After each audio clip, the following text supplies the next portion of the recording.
So once again, a very good morning, good afternoon, good evening, everyone. Thank you so much for joining in. The session is all about CISA orientation program, and a warm welcome to Global Professional Certifications, your gateway to global certifications, everyone. In the CISA orientation program, what are we going to do today? We are going to have a quick introduction, wherein people who don't know me, I'll just share a quick introduction about myself. Then we'll straight away get into the overview of the CISA course, within which we'll try to understand what's the registration process with ESACA. We'll talk about what is the course content. We'll get into the examination pattern, what is exam, how is CISA examination conducted, what sort of score we need to get to clear this exam. We'll also get into a detail of the detailed part of the syllabus. After that, we'll also talk about what are the study materials available, what is our approach in case you choose to kind of think through that, okay, you want need and support to kind of help you to clear this exam faster. What is the approach that we follow for our session series is something that we're going to talk about it, and then followed with Q&A. So this is all that we're going to cover in today's orientation program. Thank you for joining on this weekend, everyone. Once again, let's get this begin. So just to give you all a quick introduction, everyone, I am Arpit Garg. I am a chartered accountant, a certified internal auditor, a certified risk management assurance professional, and a certified information system auditor. I bring over 14 years of experience in risk assurance and advisory domain. Started my career with Sani Natarajan and Bell in 2011. Moved to Genpact TRC in 2015 post qualifying chartered accountancy, and then moved to ENY in 2018 in the RAS practice. Somewhere 2019 onwards, I was always interested to start something of my own, and that's where I co-founded a firm called Riskman, which specializes into risk assurance and advisory domain. So since 2019-20, you can say I've been running a firm along with a couple of more co-founders and associate partners, now specializing into risk assurance and advisory domain. I'm based out of Gurgaon, part of Delhi NCR region, and that's very, very brief about me. So everyone, I'm not like just a teacher like a teacher. I'm more like an entrepreneur, you can say, who has been running a firm parallelly, mentoring professionals in the global certification side of it. So that's very, very brief about me. In terms of my experience on the practical side of it, I am more or less engaged across internal audits and a lot of IT risk projects. So I help organization along with my team to get them ISO readiness, 27001 readiness, ISO 42001 readiness, TSAC certification, SOC 1, SOC 2 reviews, ITGC audits, ITAC audits, and so on and so forth, right? In terms of industrial experience, I have exposure to work with automobile companies, retail, technology, insurance, FMCG, EdTech, telecom, pharma, EPC, and so on and so forth, and have different geographical region experience wherein I've worked across different countries and region, traveled to a couple of times to US, APAC, Indonesia, Philippines, China. And that's a larger exposure on my end. So this is very brief about me, everyone, in terms of what I bring to the table for you all in terms of the experience. Now, coming on to my education journey, which I would like to kind of quickly share with you all so that you get some comfort of the teaching part of it. So everyone, I started along with when I probably started Riskman somewhere back in 2020. 2020 is exactly I also started teaching and mentoring people for a course called CIA, which is Certified Internal Auditor by IIA. For the first 2 years, I was almost teaching voluntary, taught more than maybe 50 odd CIAs got cleared in the 2 years, and I probably would have taught 200 odd students voluntary. And then in 2022, somewhere, VGLD, Vinod Gupta Learning Destination, became the first IA India learning partner. And that's where I got professionally associated with VGLD. And for the next 3 years, I was working with VGLD along with their Singapore-based company, which is 88 Learn, and have taught more than 1,000 odd professionals for the CIA course. Back in then 2023, again, there was something more got launched, and that which was the CIA Challenge exam, which is where I also got associated with IA Bombay. And by now, we have delivered like more than 8 odd batches and help more than 200 odd people clear CIA. While I know this is a CISA program, but I'm just giving you all the context of the education and training that I've imparted so far. People after 2024 is when I left BGLD and we all started a edtech brand called Global Professional Certification, which is where you all are part of today's session. And within just 1.5 year, we have now 400 plus learners, wherein we have helped more than 200 odd people clearing CIAs. 200 odd people clearing CIAs, and with all so much of push, we have got a lot of people who become CIAs to now go and pursue their career in CISA, and vice versa. A lot of people coming and doing CISA first. We launched CISA program somewhere in August 2025. So this is going to be our third batch, everyone. We have so far completed two batches already for the CISA program, which was like a more closed batches, which we wanted to do it with our existing students. But now we are opening this up for the larger audience because we are confident that, okay, we can deliver better in terms of learning, in terms of the outcomes. So just to give you all a quick flavor, so people specifically on the CISA program, we started August 25 our first batch, and then somewhere in 2026 we did our second batch. We have more than 75 odd enrollments in just two batches, and our success rate for CISA is almost like 100%. So all our people who have appeared so far have cleared it. Only just one person is has not could not clear in the first go and had to reappear and then cleared it.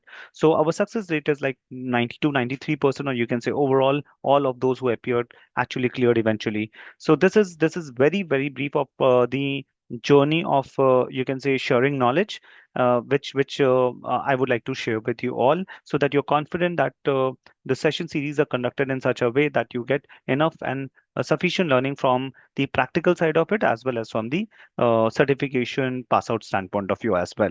So that's very brief about mentor journey, everyone. I'll now move on to the course itself. So I'm sure everyone would be already aware of what is CISA. So CISA stands for Certified Information System Auditor. This is a globally recognized course and largely focusing on the information system audits published by ISACA. So again, ISACA is again a globally recognized body founded back in 1969. They have issued more than 300,000 odd certifications across these programs. Now, again, members associated more than 188 odd countries. In India, we have various chapters, but then they also have chapters across the globe, spread across 98 countries to 25 chapters like that. And of course, this is in today's context of IT, where nothing is there's no such case wherein we don't have anything that we can do without IT or technology. I would say this course is becoming more and more critical for us to have on our profiles, especially when we are part of the GRC community, right? So this is where this course becomes very important for all of you to kind of look at to add to your profiles. Now, in fact, everyone, ISACA credentials are among the top 10 high-paying jobs in IT, and CISA is recognized as a preferred credentials for IT auditors or people who want to navigate or who have a larger role to kind of play around the IT side of it also. Uh, Generally, to kind of do this course, you need 5 or more years of experience. You could be doing internal audits or other stuff, but somewhere it should be linked to ISIT audit, control, assurance, security side of it. And this is more like a declaration based thing. And this is also an exit requirement. So you all can probably go for the course, clear the exam, but you will get the certificate only once you submit a declaration that you have more than 5 years of experience. And once that is approved by either any other CISA holder or your manager, or any of your colleague, then you get the certification. So eligibility is basically nothing but it's an exit requirement. Once you clear the exam, just to get the certificate, you will have to put your experience detail out there. So this is all about the course, everyone. Now, the registration process for this course with ISACA is it's always good to kind of become an ISACA member, and that's a very simple step process. So here on the link, you can see there's something called ISACA membership. You can just click on this URL link, and as a next step, what you can do is you can just go to the membership section and you can take the members. Or alternatively, you can just go here, click on become a member, and then once you click on become a member, you can just join the membership. Like here you have multiple options, right? So if you are a paid member, so of course there are a lot of benefits that you get as a member because you're part of the larger community, and there are a lot of initiatives that are done by different chapters, and that you can take advantage of. So there are various programs here, everyone. If you're a student, it's different. If you're a recent graduate, it's different. Most of you, I believe, will be professionals, and that's where you can just join and save now. So you will have to just click on join and save, and the basic fee is $145, plus there is some local chapter dues. So collectively, we generally see the cost comes near to 150 to $160 as a new member. So you can just click on join and save now, and then go and update your details and request, and your membership gets applied then and there. Once this step is completed, everyone, once your membership is done, the next step is that you receive your membership ID on your registered email ID from Asaka. And once you get that is done, the next step is that you apply for the course, apply for CISA course. This is where you go back to your login details. And let's take an example. This is my account. Under my account, if you see, there's something called certification. So I can just go on certifications here. And once I've clicked here, you can see that here I can see multiple courses. Just one second. Yeah, here if you see, I can see multiple courses like within credentialing, CISA, CISM. These are multiple courses offered by ISACA. I can just click on CISA, and then I can probably go down and then I can register for this course. So I can just register, and then after I have registered, I can register for the exam. So the cost, if you're a member, it costs you $575. If you're a non-member, it costs you $760, and you can just purchase the exam registration, and then you're good to kind of go for the exam. So once this all steps are done, everyone, step one, you have done your ISACA membership and paid close to 160 odd dollars. Or alternatively, you can skip the membership and straight away go for the course also, and that will cost you $760 if you go directly for the course and you don't become a member. Membership have its own benefits, but also it has a renewal cost to it. So it's a choice that you will have to take by yourself. But if you're a member, you can take membership, and then at a reduced cost, you get a CISA course. Alternatively, you can just go for the course also, but that will cost you a little higher. So once that is done, you get registered for the exam. Candidates, as you all can reschedule your exam as before 48 hours. You can schedule your exam as early as 48 hours after payment of exam registration fees. Once the registration is done, you have 12 months to kind of go for the exam. So it's not that, okay, you have made the payment, you have enrolled for the course, then you have to go for the exam immediately, or you have to necessarily take the dates. Once you pay for the exam, you have good 12 months, 1 year period to decide on your date. And the good part of CISA exam, everyone, is that you can appear from anywhere. So you can set out of your home and then appear for this exam. It's a proctor based exam, so you don't have to necessarily go to the nearest center to kind of give it. You do have an option. If you want to go to the center, you can go to the center and give it. If you don't want to go to the center, in that case you can straight away give this exam right from your house, right from your office. The only thing is you need to be careful upon certain terms and conditions, like there should not be a camera, there should not be a window or a glass window from where people can see inside. You should not have books and periodicals on your table. So it should be like a closed room from where you can give this exam. So those are a couple of terms and conditions that you have to take care when you're appearing from home. भाई दरवाजा बंद कर दे। Can I request people to keep yourself on mute if there's a disturbance at your end? All right. So I'll move forward now. Um, so once, like I said, upon registration, everyone, you have 12 months eligibility period to take your exam. And once you have qualified this exam, will be required to kind of maintain the certification. Otherwise, you lose on the credentials. So post qualification, there is an annual renewal cost of membership that I was talking about, which is 160 odd dollars. And the CISA certificate renewal fee is $45 in such case. If you're a member, in case you're not a member, then the renewal cost is close to $85. So that's something that you will have to pay annually to maintain this CISA certification. This cost that you see is including GST. So you don't have to pay any GST separately. I mean, there's no GST levied basically. This is globally in that context. The course doesn't, as so far it doesn't charge on the website of Osaka, and this is an absolute number that you have to pay. There's no additional GST that is paid. In case there is any changes in the future, we'll have to look at on the Osaka website to kind of look at that part of it and accordingly make the payment. So these are as of today's prices that I'm referring to, everyone. I hope this is clear. Can I quickly see so far? Are you all clear about the quick introduction about the registration process for the CISA course? And then we'll move forward. Can I request you all to please type in yes or a GTG on the chat box? Rupinder seems to have some doubt. Rupinder, go ahead.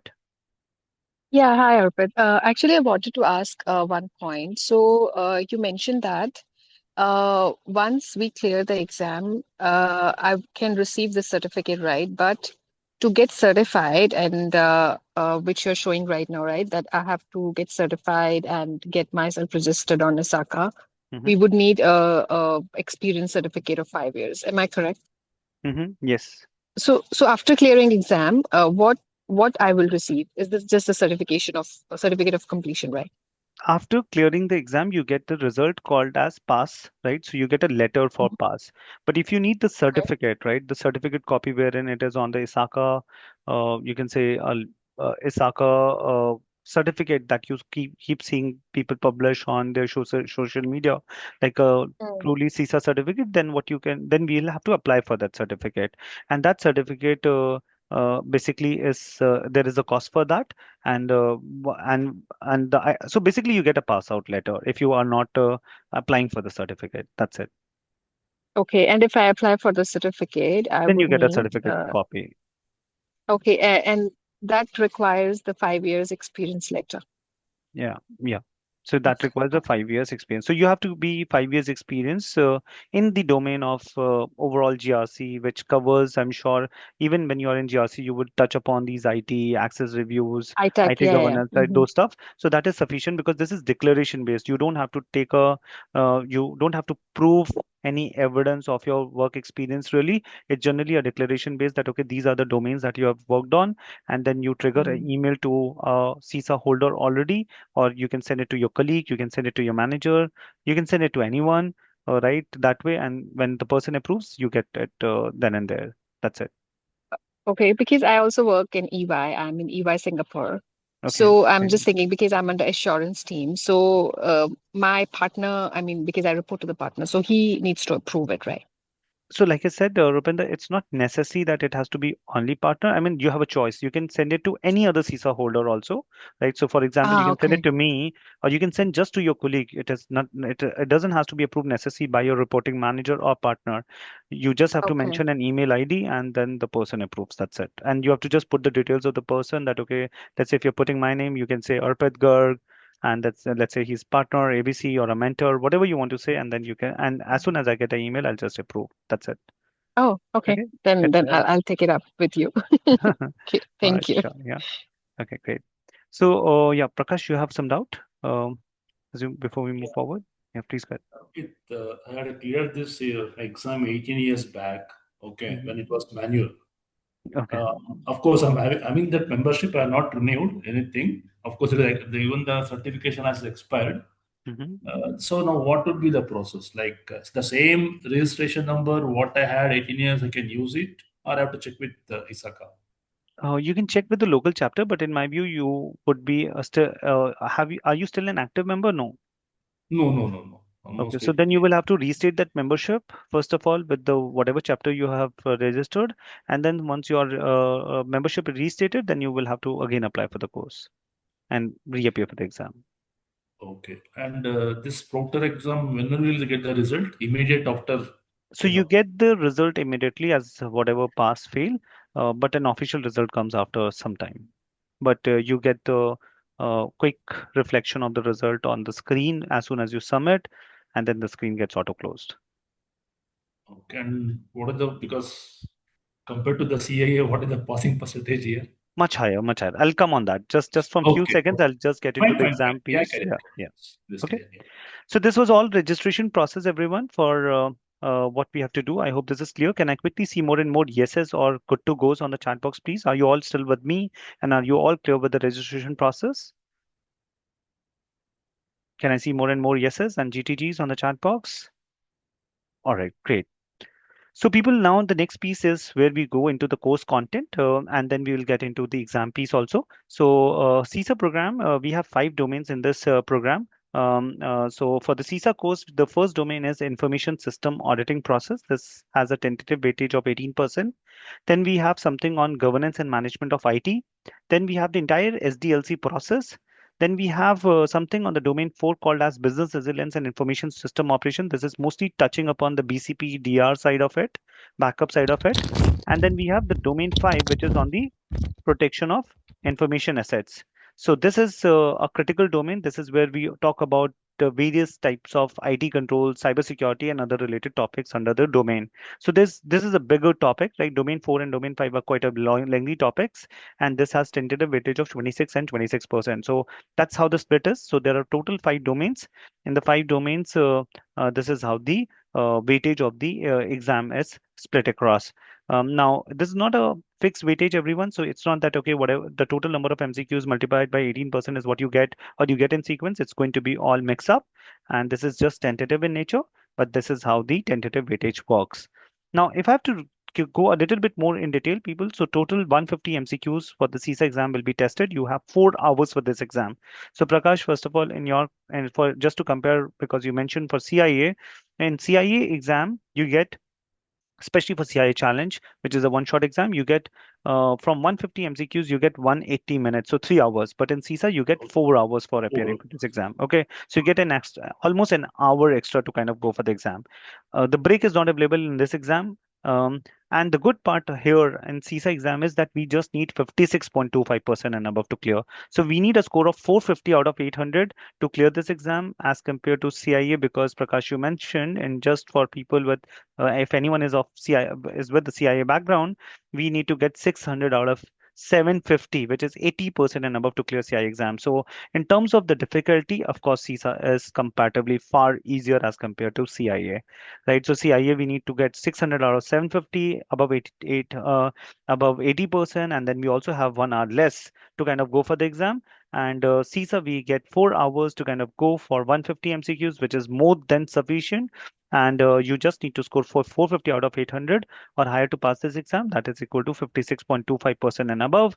There is no negative marking, people. You have total 4 attempts for this exam. You can always retake after 30 days from the date of your first attempt, 90 days from the date of your second and third attempt. And again, the cost of reappearing is exactly the same as that you pay for the first time. So you, if you are a member, you will, and if you could not clear in one go, then you will have to reappear by paying 575 US dollars, same amount. Is this clear, everyone, for CISA exam? How's the exam in terms of the number of MCQs, about the time availability, negative marking, score to pass, all of this, and then we'll get into, of course, the question pattern and everything in some time from now. But quickly, want to get the Okay. comfort that are you all clear on this? Please go ahead. Yeah, if we have registered, assuming like how in the CAA we can postpone, I mean, the sense like paying some nominal amount, like In $75. CISA, we don't have to pay. We have to reschedule before 48 hours. Especially if you're Okay. if you're doing it work from home. I'll have to check, Prakash, honestly, if it is also for the test center. Um, because recently I honestly had to reschedule my own exam for AIA and I had to pay some cost. So, but that was on the test center. The AIA exam is supposed to be kind of given out of the center only. You can't give it from home. But CISA can be done from home, and one has all the access to kind of reschedule, and there's no cost to reschedule, but it has to be before certain hours. I Go think for it's certain 48 hours. hours. Yeah. Yeah. Okay. And the break not available, for say 4 hours, very difficult for people to sit in front of the thing. Maybe assuming some nature call or something, people can go in between or in No, proctor exam. no, I've you seen can it. no, no, you can take the break, but it's just that it will take it will count out of your four Okay, hours. okay. That's it. Yeah, yeah. Yeah, That yeah, that counted. yeah, Yeah, yeah. yeah. Right, right, right. Okay. And you have sufficient time, right? That way, so that's not a Correct. problem. Yeah, Almost yeah, 1.5 minutes, yeah. almost Per 2 minutes. question. Yeah, we can per question. Got it. Yeah, and that's more than sufficient for this exam. Okay. All right, so I'll move forward, everyone, now. So now, just this part, I'll not get into detail because this may take some time. And once we get into the detail part of the course, we'll cover that at that point of time, this in detail. But this is just a quick detail about the CISA syllabus. So, for example, when we start information system auditing process, we have two sections. One is on the planning side of it. The second is on the execution side of it.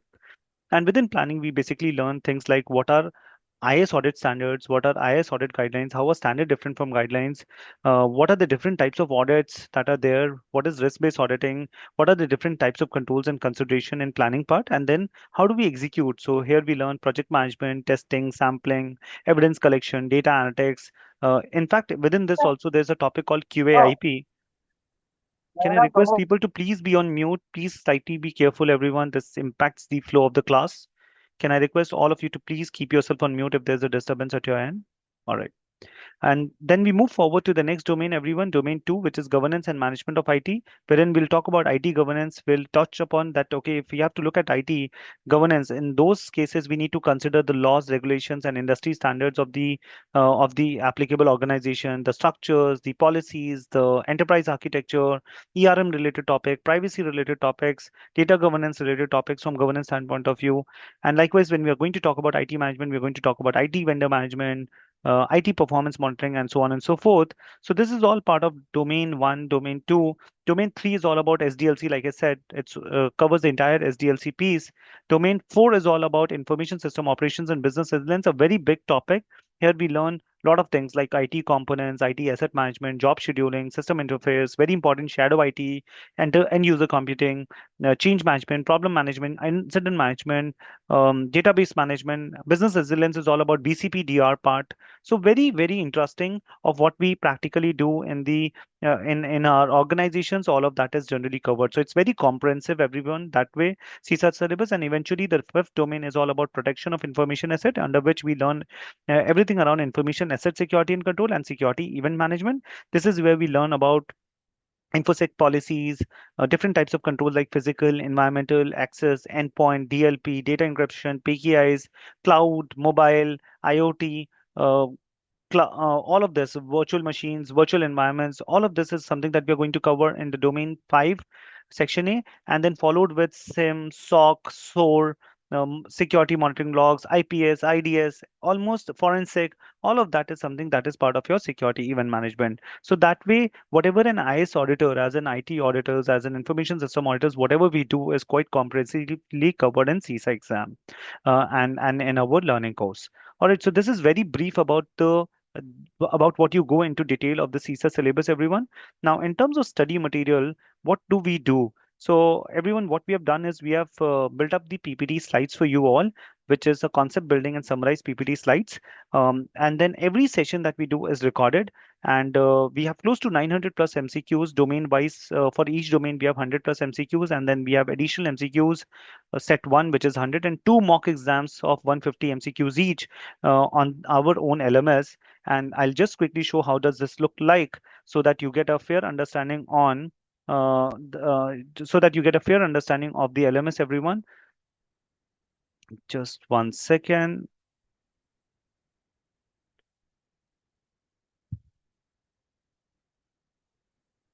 All right, so I think you all can see this. So once you get enrolled with us, you get access to something like this. So you will be mapped on a course called GPC CISA program. And what I'm showing you is a previous batch, Feb 26 batch that we have completed earlier. So once you enroll for this course, you will have all the sessions like this. So you will have all your recorded sessions out here. And then you will have all your PPT slides here, and followed with domain-wise MCQs, any additional MCQs, or like I said, we have 100 MCQs, 100 plus MCQs additional, and then we have two mock exams also for you to kind of assess your learning, and followed with some additional information. So we may be coming across couple of data points that we may be looking at during our session series. A reference to that is also shared on the LMS. So you get one place for everything which is on our LMS. You get access to recorded classes, you get access to PPTs, you get access to domain-wise MCQs, you get access to additional MCQs, as well as you get access to any additional information that we have referred to, and which we are able to share. Because sometimes there could be certain client-related information which we may not be able to share you in detail. So we may give some extracts out there. So that all of this is uploaded here. People, you don't have a download rights out here. You only have a view rights here. Generally, you get a three view access, limited to three view. But then on based on request, these views can be extended on case to case basis. So this is how the LMS works. Okay, I hope this is clear, everyone, in terms of the study material. Now, what is our approach, everyone? Our approach for learning for CISA session series would be that whenever we get into a session, we'll get a clear perspective on what we are going to learn in this respective session. Then, once we know what we are going to learn, we talk about what are the key topics in that session that you're going to learn in a particular domain. Then, each session we learn with some conceptual clarity, take practical examples wherever possible. Then we also look at practical learning because, like I said, everyone, I'm not just a mentor like mentor. I do these assignments day in, day out for various companies. So we share a lot of practical learning that helps you all to kind of do better at not just in exam but better at what you do in the real world, right? So that's something that we do. Every session series is summed up, or every domain is summed up with the things to remember section, which is where we take away the final takeaways for the session. Every time we start a new session, we revise what we have done in the previous session, and then we also do MCQs, exam oriented, in the class on the slides. Followed with any Q&A that anyone could have. We have open mic conversation. It's not like a closed conversation. These are all live batches, everyone. No AI is talking to you. It's a human talking to you, all right? And you can ask as many questions as you want. And of course, in the interest of everyone's others time as well, we need to be mindful about that, or we can always reach out and connect one-on-one as well. The Q&A sessions do also happen right in the class. So this is our approach. Now, just to give you a little bit flavor of what we do a little bit more. So let's say, for example, when we start domain one, or let's say when you start the session series with us, let's say when you start the session series with us, let's say the domain one, like I said, when we are going to start with domain one, we will say, okay, hey everyone, we are going to learn in domain one, section A, under planning these topics, under execution these topics. When we go into deeper of the subject, when we are going to talk about, let's say, IS audit standard guidelines, function, and code of ethics, what are we going to learn? So we are going to talk about different standards, how are they categorized into journal performance reporting, what is code of ethics, what is ITAF, and then we will also talk about IA function, have audit charter, management of IS audit function, IS audit resources, using the service of other experts, all of this. Wherever you see everyone, there's something called underline. This is important for exam. Wherever you see it's not underlined, it may not be as important for the exam. Let's say when we go into next topic of types of audit, assessment, and reviews, we'll understand, okay, within this, we are going to learn these things. So before we just go and start reading, or we just go and start learning about things, we first set the base that, okay, what are we going to get into? What are we going to learn within that? What is important in that? And then we come back and reflect our learning through these slides. All right. So let's take an example here, everyone. So we would have, once we have gone through this, we'll go straight away into the topic IS audit standard guidelines, function, and code of ethics. Within this, we will talk about what does all of this means, wherever it is important and relevant for you, because there's too much of content, right? And we have limited time. So we have already highlighted for you what is critical on our slides. And that is something that eventually you need to kind of remember, or that will be your final takeaways, or that is something where you need to focus. So all of that is already done, everyone, in all the slides. So we learn the concepts by those. So we have the detailed part as well as we have the highlighted part. So that will help you. And then wherever possible, everyone, we have also put various notes. And once we have done all of this, we get into the MCQs also. So in the class, we will do a couple of MCQs. So we'll like the same screen that you see on the screen will show on the screen, and then we'll request all of you to please type in your options that you feel is right on the chat box, and then we'll see whether our learning is going on correctly. So for each topic that we cover, we do mostly these questions, and once this is done, then we go into the next topic. So this is how we do, and wherever required, everyone, we have put across various images also on the slide. Like for example, something like a SCADA system, or something like a DCS image, or something like a PLC image. This all could be written on just like a one-liner on your textbook. But some of us may not understand all of this, so we have put images out there so that you can understand a little better. For example, let's say what is degaussing versus disrupting or destruction of magnetic tapes or hard drives. So we have put images wherever needed. For example, how does the certificates looks like, right? For destruction certificates after the hard disk or hard drives are destructed. So we have put images as per needs wherever it was possible so that you can understand a little better. Likewise, when we go into topics like software development lifecycle, or if you're talking about something on the cloud, so we talk about who are the cloud service providers, how does the AWS service page looks like, how does the database is created, how does the redundancies created when developing or subscribing for an RDS base on the cloud. How does the change request happen? How does the people segregate the environment in staging, production, development environment? How does the pull request works into place in terms of software development lifecycle? So wherever needed, what we have done is we have added everyone examples. We have added learnings so that you all understand this not just for exam purpose, but you also understand this to do better at what you do in the real world, like I said. So every topic, like I said, everyone is followed with MCQs. Like you do a couple of MCQs right in the class. And finally, everyone, once we complete the entire domain, we have the final things to remember section, which has various notes. Because this exam talks a lot about what is the primary purpose of IS auditor in various scenarios, or where does the IS auditor will focus more. So for each domain, what we have done is wherever possible, again, we have put certain notes to remember. So, like for example, what is primary place of risk-based audit? The key, or what does it address? So the key word is materiality. The next is primary purpose of the IH audit is to outline the responsibility and authority of the IS audit function. All of these key notes actually help you to do the questions in the exam as well as in your practice faster. So let's say for domain one alone, we have close to 30 odd points to remember. This will solve so much for the exam, and this will help you to do better in the exam. So this is how we do, everyone. This is our approach. Not just this, everyone, wherever required, we also look into the practical side of the word. So like I said, for example, let's say if we have to look at how a data inventory template is prepared. So you will look at that Excel file. And let's say if we are referring to a privacy related topic and we are talking about consent. So we'll take an example of how a consent letter looks like. If you're going to look at SOC 1, SOC 2 report, we'll open the SOC 1, SOC 2 report for you.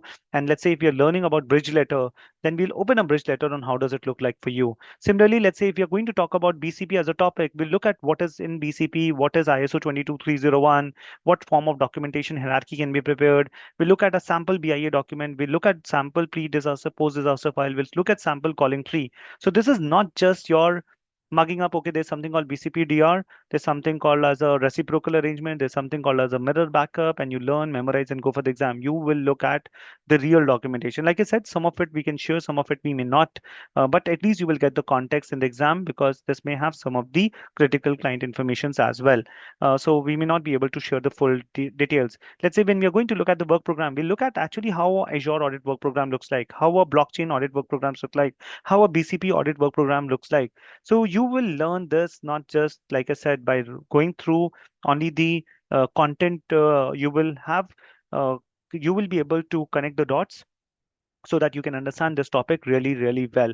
Not just, like I said, for exam purpose again, but more from a practical approach standpoint of view. So this is very, very brief about how we go about preparing for this exam.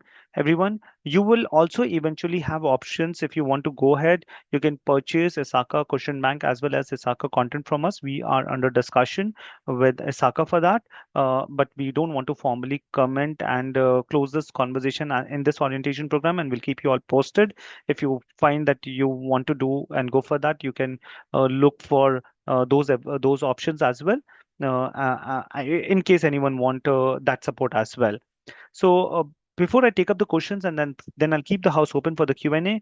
Everyone, this is a tentative schedule for the classes. So the orientation program is today when we are doing this on 15th of August. So thank you first of all for joining on this auspicious day of and happy Independence Day to everyone.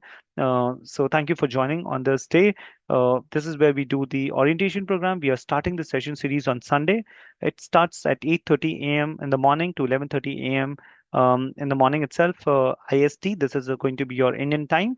And this is a tentative schedule again. The first three sessions are going to be on domain one, then the next three on domain two, the next two on the domain three. We'll have more sessions on domain four and domain five. People, again, this is more like a tentative schedule because a lot of time the flow go with the class. There could be certain questions that are discussed in the class and which we can't just rush because we have to close it on like the set time. Sometimes there could be one or two sessions extra, one or two sessions less also. So this is a tentative schedule. We plan to start somewhere in the last week of August. We plan to complete somewhere in the uh, second week of October this course. People who want to expedite their journey to clear this exam, you also have option to look at the batch 2 recordings, right? So what you can also do, and there's no additional cost for that, you can look and enroll for the batch 2 recording. Take live sessions as your recap, but don't please interrupt in the between and don't super speed because there could be certain people who may not be looking at the batch 2 recordings.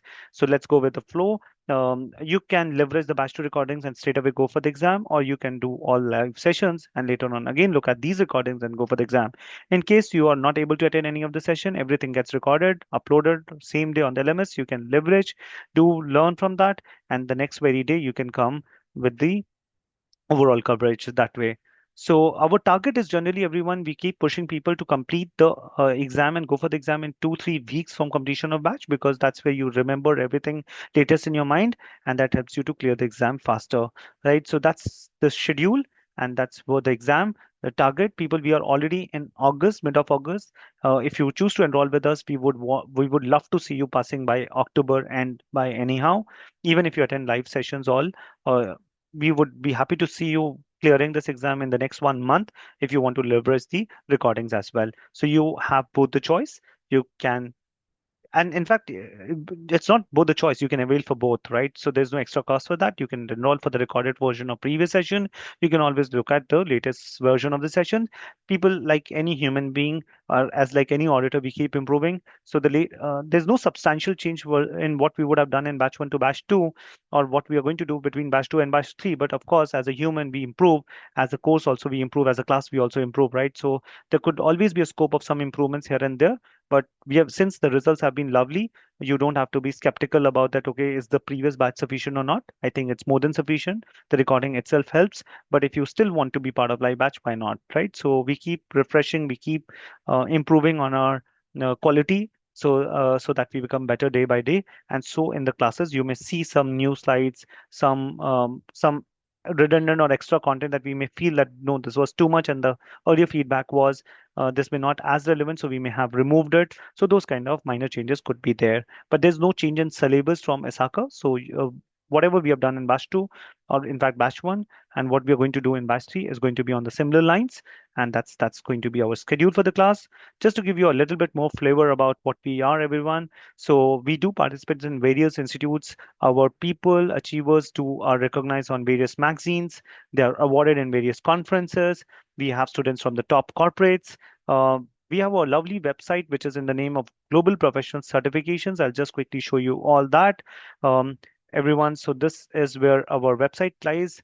Everyone, to get just a little bit more comfort, you can look at the courses that we offer, what is upcoming is out here, what are the different events that we have participated. You can go onto the event section, look at what we have done in 2026, 2025. You can see people who have passed out in various getting awarded and various conferences.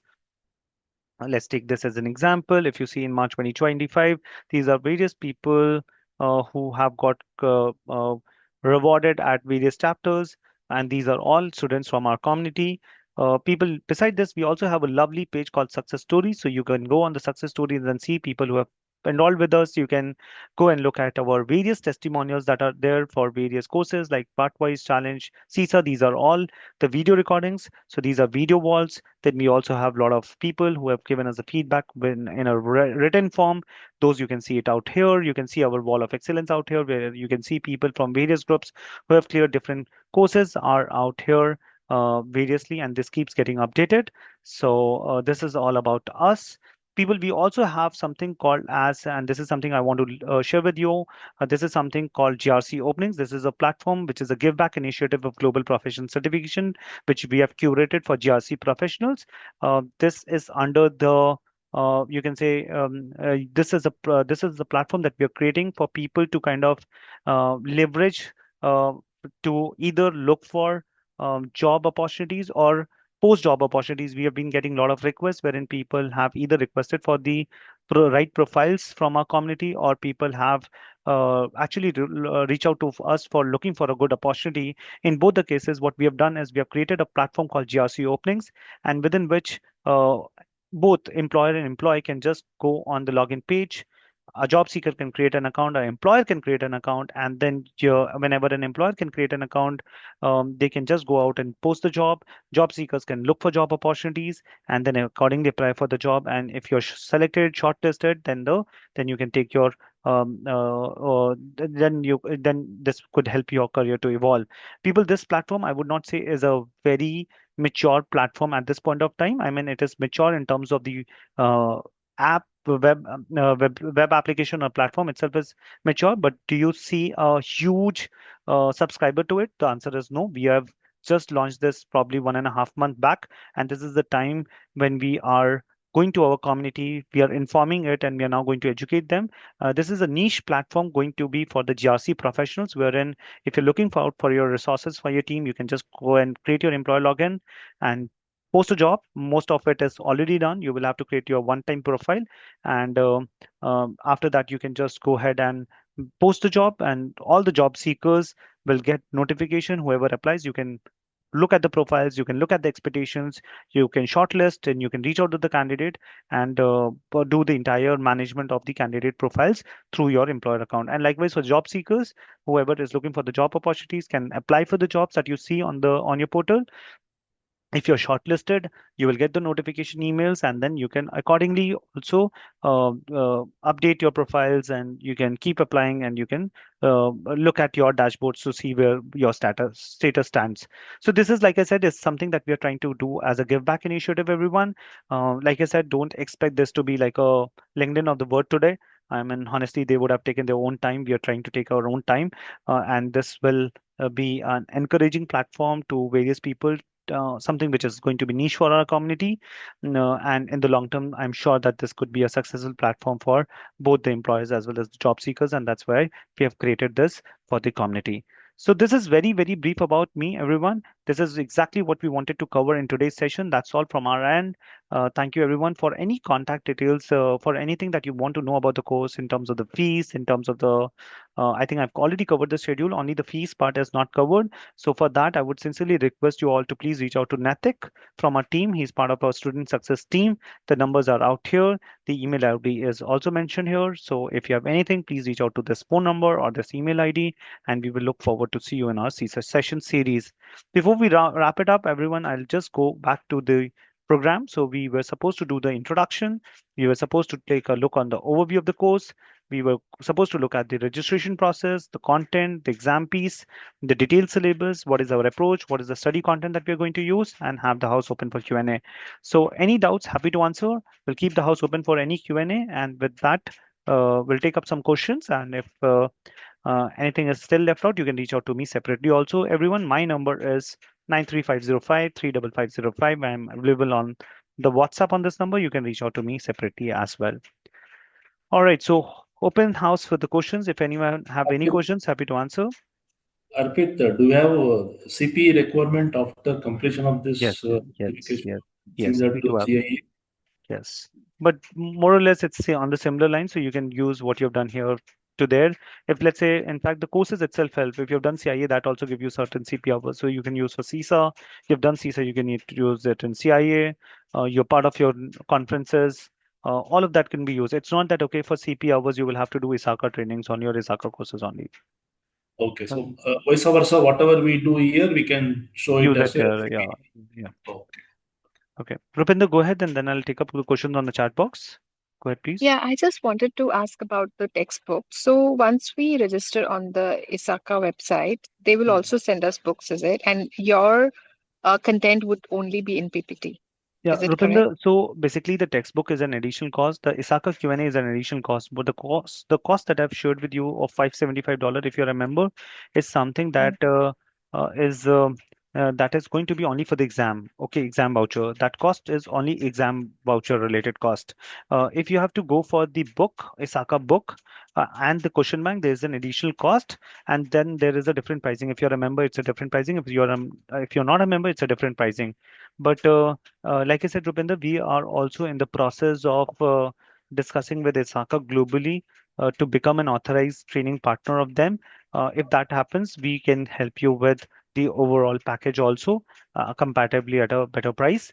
But then it will be a full package deal wherein you can look at the vouchers. You will get the exam voucher, you'll get the test bank, you will get the book, as well as you will get all that we have shared with you in terms of our PPT slides, our question bank, all of it. But that will come probably in some time. It's not like Mm.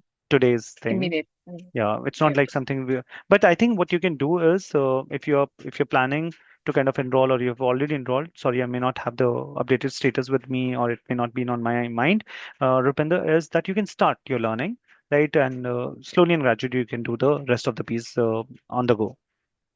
Yeah, so I've already enrolled for your classes, Okay, but I fine. have not registered at the ISACA website yet. So So I I, was I would just I would thinking. suggest just Yeah. park it for some time, right? Till the Mm. time we give the clarity. Meanwhile, let's start with the course. Let's start with the learning process, and then I think in a week or 10 days you will have more clarity on the overall piece if you want the exam and everything from us.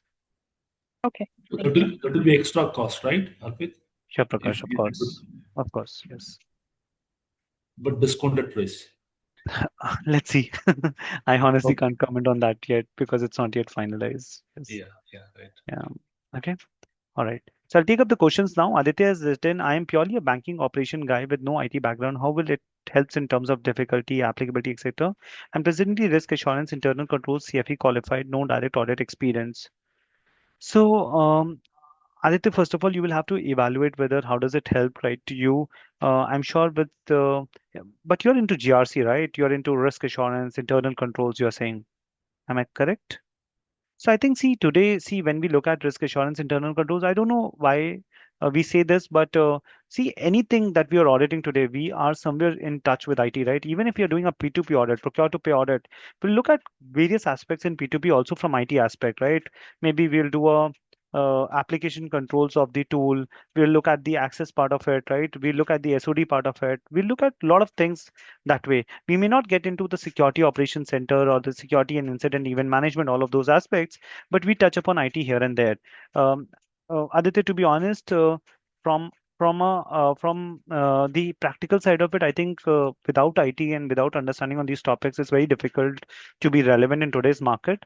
So I think it's good to kind of have these knowledge as well as these certifications on your profile. But I'll leave it to you to kind of decide on whether you want to go for not. Will it be difficult? I would say that CISA is not that difficult, so it should not be as difficult as you may be thinking that it's too IT and I'll not be able to understand. Normal human prudence, normal practical mindset will be able to sufficient. And like I said, I hope you're not looking for 100 out of 100, right? You need to score 56.25% to clear this exam. So even if there are certain very typical IT topics, and to whatever extent you are able to understand, if there is some marginal issues in not achieving to the best, still you will be able to pass. So it's good from not having it. One, it's better to go for it, and that will help you in terms of your credentials and your positioning in the domain. And second is, like I said, is it's good to kind of have some knowledge rather than not having knowledge, right? So that way also it's better. Aditya, I hope I have answered your question. Santosh is saying, hi, Arpit ji, I'm planning to give CI challenge in September last week. Is it advisable to take CISA now? And I'm not comfortable with technical terms of IT. Need your guidance. My suggestion is hold. Focus on CIA challenge exam, Santosh, and then look at the next batch or look at the recording. Don't rush. Don't start CISA commitment till your CIE exam if you're planning for September. I mean, you can look at the recordings later. Just focus on the challenge exam and then come back on it. Trust me, whatever you have learned in CIA challenge, uh, 60-70% of what you're learning there is going to help you in CISA also. So it's going to be much easier for you to do CISA that way. Okay, so you can always pick it up later. I hope that helps. Wendy, I missed the beginning of the session. I would like to know do I need to know IT and computer apps in order to pursue? No, you don't have to know this. Again, like I said, fundamentals will help. Um, Wendy, like I said, you can probably uh, focus on CIA first and then come to CISA later. Okay. All right. That's all for today, everyone. Thank you so much then for joining in. All the very best. See you all. Take care, everyone. See you all soon in the sessions. Good luck, everyone. Thank you, everyone, for joining this orientation program. All Yeah, the thank best. you. Take Thank care. you, Arpit. Thank you. You. Thank you, everyone.